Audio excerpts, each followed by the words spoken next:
What types of bad parenting do kids not recover from?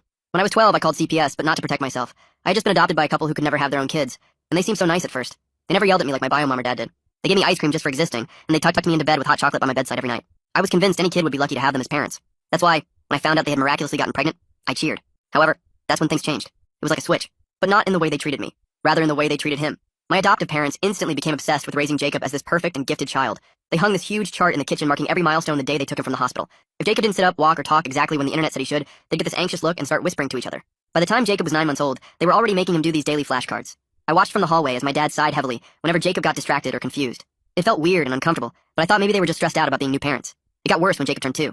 They signed him up for these advanced toddler classes, trying to teach him Latin on top of English. At home, they spent hours drilling him on letters and numbers. If Jacob got something wrong, they'd tense up, their faces showing clear disappointment. Sometimes Jacob would cry at night, and instead of comforting him, they'd stand over his crib with their arms folded until he stopped. They said it would build character. I started noticing how anxious Jacob got all the time. He'd pick nervously at his fingers. His eyes always looked like he was waiting for someone to yell at him. One night after a preschool meeting, I heard his teacher mention that Jacob was struggling socially.